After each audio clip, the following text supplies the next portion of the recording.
Il faut que je regarde en arrière pour me rendre compte du chemin parcouru, ça c'est sûr, et c'est vraiment bluffant à quel point ça a transformé la jument. Même si elle va encore dans le rouge, elle revient tout de suite dans le calme. Je suis Bérangère, j'habite dans le centre de la France, en Sologne. Je me suis inscrite à un webinaire. J'ai eu la sensation de trouver des réponses par rapport aux problématiques que je trouvais avec ma jument, avec Jenga. Et à l'issue du webinaire, je me suis inscrite au STEP 1. Et c'est comme ça que je suis rentrée dans le cursus. Alors Jenga, c'est une demi-cent anglo-arabe. Clairement, j'étais toujours sur le frein. Dès que je relâchais un peu les rênes, elle accélérait. Je faisais beaucoup d'extérieur et je pense vraiment que je me mettais en danger sans forcément m'en rendre compte à l'époque. Il fallait que je trouve une solution. J'ai bien senti qu'il fallait d'abord refaire la fondation de la jument par l'intermédiaire du STEP 1 d'Andy. J'avais quasiment jamais fait de travail à pied en fait, ça a été une vraie découverte et j'ai vraiment vite senti que ça permettait de résoudre pas mal de choses. J'ai enchaîné STEP 1. En fin de STEP 1, avant de le valider le STEP 1, je me suis inscrite pour le STEP 2 et dès qu'on m'a proposé, je me suis inscrite au STEP 3. J'ai vraiment fait dans la continuité. J'ai fait l'intégralité de ma formation en ligne. Je travaille chez moi, je n'ai pas de coach. Je dois me débrouiller pour me former et c'est vraiment purement grâce aux vidéos que j'ai pu atteindre le niveau STEP 3. J'ai la chance de travailler chez moi, de pouvoir inclure les chevaux dans l'organisation de ma journée du coup.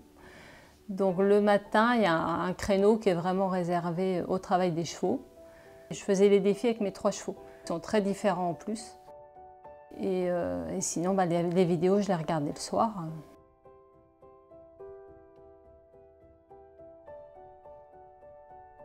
C'est important de continuer à mon sens parce que le STEP 1, on n'a pas assez d'outils pour vraiment que le cheval, on puisse lui proposer des choses qui vont l'intéresser suffisamment pour se connecter à nous. C'est vraiment le STEP 2 et le STEP 3 qui font qu'on cherche de moins en moins. Ça devient de plus en plus naturel en fait que le STEP 1, ça nous aide nous à comprendre comment un cheval apprend, tous les principes, toute la théorie, etc. Mais après, il faut le STEP 2 et le STEP 3 pour pouvoir aider le cheval.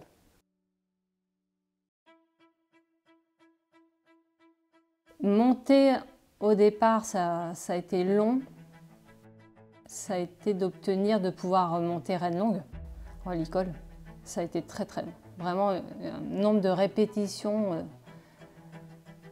Laisser faire l'erreur, corriger, laisser faire l'erreur, corriger, laisser faire l'erreur, corriger. C'était sans fin. Mais je me suis dit, au bout d'un moment, ça va marcher. Et puis oui. Je pense vraiment que c'est le modelage proposé par la série d'exercices qui est vraiment pensé dans le bon ordre. Parce que je me rendais compte à chaque fois que je rencontrais un souci avec la jument et c'était pile poil au moment où l'exercice sortait. Parce que les vidéos sont libérées au fur et à mesure. On débloque le souci et on continue et c'est incroyable. J'ai été bluffée. Et pour les 3 chevaux, je parle de Jenga parce que c'était vraiment la plus compliquée. L'idée, c'est de fixer ses pieds et de se dire, OK, est-ce que je peux faire moins encore? Est-ce que je peux faire un signal? Là, par exemple, Bérangère, elle demande légèrement les hanches vers l'extérieur et dès que la jument va faire bien, elle va la laisser gagner. Excellent. J'aurais jamais imaginé faire une démo. Non, vraiment pas. J'étais très étonnée et que c'était très valorisant en même temps. Une belle reconnaissance. On a choisi Jenga parce que c'était avec elle que j'avais passé le STEP 3 au sol, que j'allais passer le STEP 3 monté. Et c'était aussi la plus compliquée, donc la plus intéressante à montrer au séminaire. On évolue à une vitesse assez incroyable et on bénéficie des conseils d'Andy, de Nadia et on ne peut que repartir plus fort. Je me suis fait vraiment plaisir. Elle aussi, j'ai l'impression, elle était vraiment très connectée avec moi. On a pu faire Tout ce qu'on sait faire à la maison, j'ai pu le refaire sur la grande carrière et c'était vraiment magique. Et là maintenant, je me dirige vers le dressage avec Altaïr et Jenga. Et c'est assez bluffant vraiment le niveau que j'atteins sans être à la base une cavalière du tonnerre, quoi. On atteint un tel point de la finesse qu'on a beau découvrir une discipline, si on applique les principes de la formation, on s'en sort. C'est des chevaux qui sont fins dans les aides et en dressage, voilà, ça match.